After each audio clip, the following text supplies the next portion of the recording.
अगर आपका graduation complete हो चुका है और अब आप आगे किसी भी प्रकार की पढ़ाई नहीं कर रहे हैं, आप बेरोजगार हैं, आपके पास कोई भी रोजगार मौजूद नहीं है, आपके परिवार की आय 2 लाख रुपए से कम है, तो राजस्थान सरकार की बेरोजगारी भत्ता योजना में आवेदन करके बेरोजगारी भत्ता आप प्राप्त कर सकते हैं।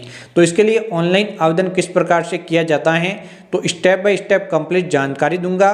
कौन कौन से डॉक्यूमेंट लगेंगे, कहां से आप डाउनलोड करेंगे और किस प्रकार से आप डाउनलोड करेंगे, तो कंप्लीट जानकारी दूंगा। तो आपको ये वीडियो पूरा जरूर देखना है। एक बार आवेदन हो गया तो आगे कौन कौन सा प्रोसेस फॉलो करना है उसके बारे में भी जानकारी दूंगा। बहुत सारे लोग ऑनलाइन तो आवेदन कर लेते हैं, लेकिन उसके बाद क्या करना है उसकी जानकारी नहीं होती, जिसकी वजह से उनका फॉर्म कभी भी एक्सेप्ट नहीं हो पाता और एक्सेप्ट हो जाता है तो भी बेरोजगारी भत्ता नहीं मिलता। तो आइए दोस्तों जानते हैं कि ऑनलाइन आवेदन और उसके आगे का प्रोसेस क्या रहेगा। बेरोजगारी भत्ता योजना का फॉर्म भरने के लिए इस पोर्टल पे आ जाना है और यहाँ से आपको सबसे पहले अगर एसएसओ आईडी बनी हुई है नहीं है तो बना देना है, अगर बनी हुई है तो उसी एसएसओ आईडी को यूज़ करके लॉगिन हो जाना है। उसके बाद यहाँ पे आपको एम्प्लॉयमेंट लिख के सर्च करना है। जैसे ही EMP लिखेंगे तो इस प्रकार से दिखाई देने लग जाएगा। तो इस वाले ऐप को ओपन करना है। यहाँ पे आते ही पहली बार अगर इस एसएसओ पोर्टल के माध्यम से एम्प्लॉयमेंट पोर्टल ओपन किया है तो नया रजिस्ट्रेशन का ऑप्शन मिलेगा जॉब सीकर का।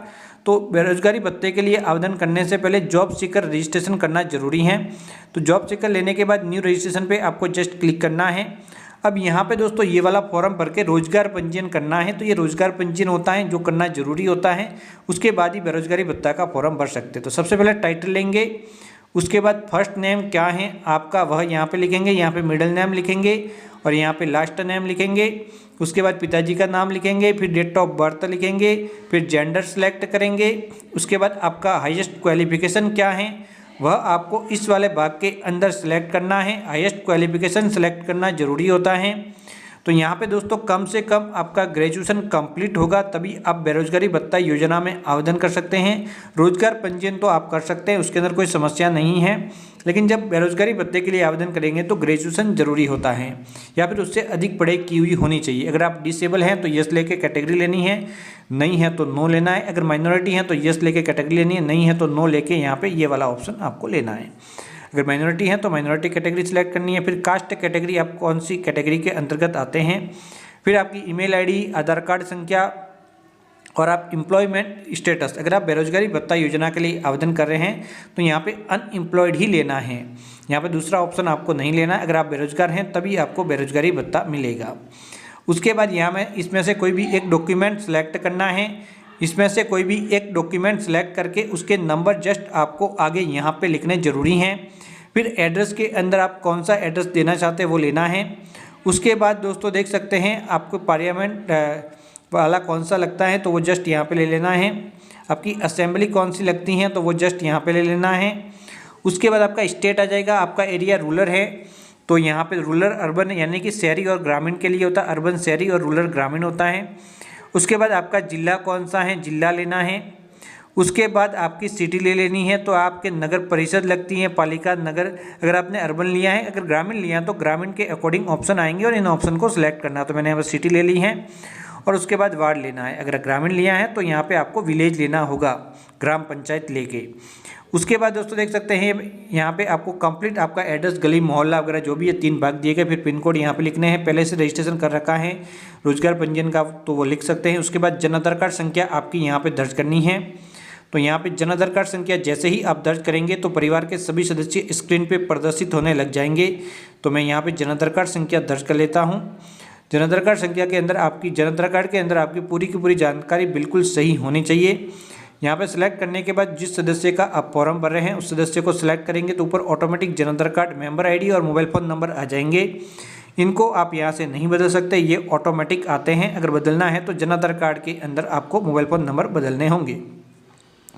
उसके बाद दोस्तों एनसीओ कोड आपको जरूर लेनी है आपकी प्रोफेशन के अनुसार। अगर बेरोजगारी भत्ता योजना के अंदर आवेदन कर रहे हैं, आप बेरोजगार हैं तो आपके शिक्षा के अनुरूप यहाँ पे ये वाला ऑप्शन है और इसी के अकॉर्डिंग यहाँ पे दोस्तों देख सकते हैं अलग अलग एजुकेशन के ऑप्शन है। तो जैसे कि यहाँ पे फर्स्ट के अंदर फर्स्ट, यहाँ पे अंत के अंदर फर्स्ट किया, फिर वापस मैं फर्स्ट करूँगा तो आपके ग्रेजुएशन वगैरह जो भी ऑप्शन है वो यहाँ पे आ जाएंगे। तो इसके अंदर दोस्तों देख सकते हैं 3 ऑप्शन आएंगे।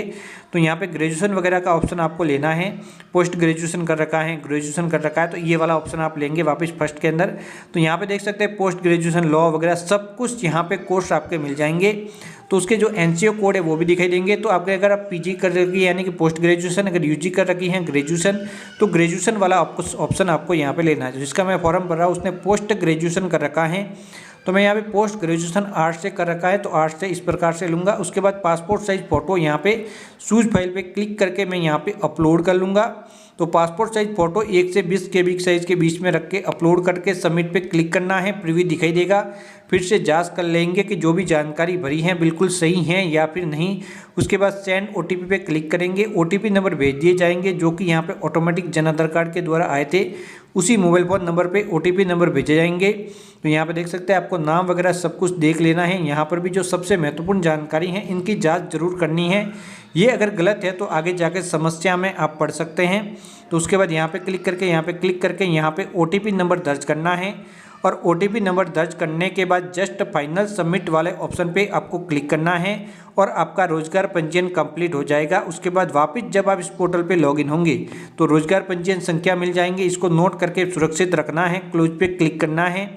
उसके बाद फिर से आप इस पोर्टल पे आके डैशबोर्ड पे क्लिक करेंगे तो इस प्रकार से डैशबोर्ड प्रदर्शित होगा। तो बेरोजगारी भत्ता योजना में आवेदन करने के लिए यहाँ पे क्लिक करके कंटिन्यू पे क्लिक करना है और उसके बाद नो रिकॉर्ड फाउंड आएगा, आप यहाँ पे ऐड न्यू पे क्लिक करेंगे। अब आपका जो रोजगार पंजीयन कर रखा है उससे आपकी जानकारी आ जाएगी। इसके अंदर कोई भी बदलाव आप नहीं कर सकते, ओनली इनको देख सकते, बदलाव करना है तो रोजगार पंजीयन के अंदर करना होगा। अब अगर आपने पहले कभी भी 2007, 12, 9 के अंदर बेरोजगारी भत्ता लिया है तो यस करना है, नहीं लिया है तो नो करना है। यस करेंगे तो आप बेरोजगारी भत्ता के लिए एलिजिबल नहीं रहेंगे। अब आपने यहाँ पे लॉ द्वारा जो भी यूनिवर्सिटी है उससे पढ़ाई की है तो यस करके उस यूनिवर्सिटी का नाम यहाँ पे आप लिख लेंगे, जो भी आपकी यूनिवर्सिटी है जहाँ से आपने ग्रेजुएशन कंप्लीट किया है। उसके बाद अगर आप राजस्थान के मूल निवासी हैं तो यस लेना है, राजस्थान के मूल निवासी को ही बेरोजगारी भत्ता मिलता है। इनकम 2 लाख यहाँ पे है, कम रखनी है, ज़्यादा वालों को नहीं मिलता है। यहाँ पे बैंक खाता only state bank of India का ही चलेगा, तो स्टेट बैंक ऑफ इंडिया फिर ब्रांच लेंगे, फिर IFSC कोड डालेंगे और यहाँ पे बैंक के IFSC कोड डालने के बाद बैंक खाता संख्या डाल देने हैं। इसी बैंक खाते के अंदर आपके बेरोजगारी भत्ता प्रत्येक महीने यहाँ पे डिपॉजिट होगा। तो यहाँ पे बैंक खाता संख्या बिल्कुल सही डालने हैं, अगर गलत हो गए तो आपको बेरोजगारी भत्ता नहीं मिल पाएगा। फिर से बैंक खाता अपडेट करके आवेदन आपको करना होगा। तो यहाँ पे बैंक खाता संख्या मैंने डाल दिए हैं। अब अगर आप फिजिकल हैंडीकैप्ड है तो यस लेके उसकी कैटेगरी यहाँ पे लेनी है, नहीं है तो नो लेना। यस लेंगे तो प्रमाण पत्र अपलोड करना होगा। अब आपका मैरिटल स्टेटस क्या है, मैरिड है, सिंगल है, वह आपको यहाँ पे लेना है और उसके बाद चेक एलिजिबिलिटी पे क्लिक करना है। अगर आपकी जानकारी के अनुसार अगर आप एलिजिबल होंगे तो आगे आपका फॉर्म खुल जाएगा और यहाँ पे आपके आधार कार्ड संख्या आएंगे। सेंड OTP पे क्लिक करना है। उसके बाद जस्ट ओके पे क्लिक करना है। जो OTP नंबर आपको रिसीव हुए हैं उन OTP नंबर को यहाँ पे डाल के वेरीफाई वाले बटन पे जस्ट आपको क्लिक करना है और जैसे ही वेरीफाई वाले बटन पे आप क्लिक करेंगे तो आपका वेरिफिकेशन कंप्लीट हो जाएगा। अब आपको एक एक करके डॉक्यूमेंट अपलोड करने हैं। तो इसके अंदर जितने भी फॉर्मेट लगते हैं उसके ऑलरेडी फॉर्म हमारे इसी वीडियो के नीचे लिंक है, वहाँ पे मिल जाएंगे। तो सबसे पहले 10वीं की अंक तालिका अपलोड करेंगे, उसके प्रमाण पत्र संख्या लिखेंगे, इशू डेट लिखेंगे। उसके बाद यहाँ पे दोस्तों आपके ग्रेजुएशन की मार्कशीट के नंबर लिखेंगे जो कि मार्कशीट के सबसे ऊपर दर्ज होते हैं, या फिर यहाँ पे आपको इशू डेट भी मार्कशीट के ऊपर आपको मिल जाएंगी जो भी आपकी ग्रेजुएशन की मार्कशीट है, और उसे आप यहाँ पे अपलोड कर लेंगे। तो ये काम आपको ज़रूर करना है। तो यहाँ पे अपलोड कर ली हैं। उसके बाद दोस्तों देख सकते हैं सबसे पहले आपको मूल निवास करना है, फिर ग्रेजुएशन और उसके बाद 10वीं की अंक तालिका करनी है। तो पहले नंबर पे यहाँ पे जो भी डॉक्यूमेंट हो सकता है कि आपके आगे पीछे मांग सकते हैं, तो आपको पढ़ के समझ के ही अपलोड करना है। फिर यहाँ पे 10वीं की अंक तालिका अपलोड कर लेंगे। उसके बाद एनेक्सेस 1 इसी वीडियो के नीचे लिंक है, वहाँ से आप डाउनलोड कर सकते हैं। उसको कंप्लीट फिलअप करके आपको तैयार करवाना है और एनेक्सेस फर्स्ट आपको यहाँ पे अपलोड करना है। तो यहाँ पे आप एनेक्सेस फर्स्ट अपलोड करेंगे। उसके बाद बैंक की पासबुक अपलोड करनी है, स्टेट बैंक ऑफ इंडिया की लेटेस्ट होनी चाहिए। उसके ऊपर सभी जानकारी आपकी बिल्कुल सही दर्ज होनी चाहिए। अगर सही दर्ज नहीं होंगी तो आवेदन रिजेक्ट होगा। फिर इनकम आई और इनकम के अपलोड करेंगे। तो यहाँ पे जो इनकम प्रमाण पत्र का लिंक भी इसी वीडियो के नीचे मिल जाएगा, जहाँ से आप इसे डाउनलोड कर सकते हैं। उसके बाद आपका जाति प्रमाण पत्र मांगा जाएगा। अगर आपकी कोई अन्य कैटेगरी है तो वह कैटेगरी प्रमाण पत्र भी मांगे जा सकते हैं। तो यहाँ पे जो डॉक्यूमेंट मांगे जा रहे हैं वो अपलोड करने हैं। सेल्फ डिक्लेरेशन फॉर्म भी इसी वीडियो के नीचे जो लिंक है वहाँ पे मिल जाएगा, वहाँ से आप यहाँ पे अपलोड करेंगे। ये जो नंबर है जब आप नोटरी करवाते हैं तो उस समय यहाँ पे उस पे ऊपर डाले जाते हैं वही नंबर होते हैं इनकम IGA के, शपथ पत्र वगैरह के। तो ये सभी आप यहाँ पे अपलोड कर लेंगे। सभी यहाँ पे अपलोड होने के बाद आपको देखना है कि सही से अपलोड हुए या फिर नहीं। अपलोड व्यू पे क्लिक करके आप देख सकते हैं। उसके बाद पूरे फॉर्म की एक बार फिर से गहन जांच कर लेनी है। इसके अंदर प्रीव्यू का ऑप्शन नहीं मिलता। उसके बाद जस्ट सबमिट पे क्लिक करेंगे और आपका आवेदन सबमिट हो जाएगा। यह तरीका था ऑनलाइन आवेदन करने का। आवेदन सबमिट हो गया, उसके बाद 1 या 2 दिनों के बाद वापस आप इसी पोर्टल पे लॉगिन करेंगे तो आपके पास कोई भी स्किल प्रमाण पत्र मांगा जाएगा। अगर आपने B.Ed कर रखी है तो उसका प्रमाण पत्र, अगर आपने कोई कंप्यूटर कोर्स कर रखा है तो उसका प्रमाण पत्र ऑनलाइन अपलोड करना होगा। वह प्रमाण पत्र अपलोड करने के बाद आपका फॉर्म एक्सेप्ट हो जाएगा। तो एक बार आपका फॉर्म एक्सेप्ट हो गया तो उसके बाद आपको यहाँ पे इंटर्नशिप के लिए आवेदन करना होगा। आपको इंटर्नशिप अलॉट होगी तो वहाँ पे जाके प्रत्येक दिन आपको इंटर्नशिप देनी होगी और प्रत्येक महीने जो आपकी हाजिरी है, जिस भी ऑफिस के अंदर आपको इंटर्नशिप दी गई है, हो सकता है कि आपने B.Ed कर रखी है तो किसी स्कूल के अंदर मिलेगी। अगर आपने RSC-IT कर रखी है तो हो सकता है ग्राम पंचायत के अंदर आपको यहाँ पे इंटर्नशिप मिल जाए। तो वहाँ पे प्रत्येक दिन जाना है और वहाँ पे जाके जो भी काम वहाँ पे कहे वो आपको काम करना है और उसके बाद प्रत्येक महीने जो हाजिरी होती है वो ऑनलाइन अपलोड करनी है और अपलोड करने के बाद बेरोजगारी भत्ता आपके बैंक खाते में आ जाता है। तो ये पूरा का पूरा प्रोसेस रहता है। पहले आवेदन हो गया, आवेदन के बाद स्किल प्रमाण पत्र अपलोड, फिर फॉर्म अप्रूव होगा, फिर इंटर्नशिप अलॉट होगी, फिर इंटर्नशिप करेंगे, फिर अटेंडेंस प्रत्येक महीने अपलोड करेंगे और उसके बाद आपको बेरोजगारी भत्ता मिल जाएगा। तो ये पूरा का पूरा प्रोसेस रहता है। आप कंप्लीट डिटेल में समझ चुके होंगे। अगर जानकारी अच्छी लगी हो तो चैनल को सब्सक्राइब जरूर करें। तो बाय बाय दोस्तों।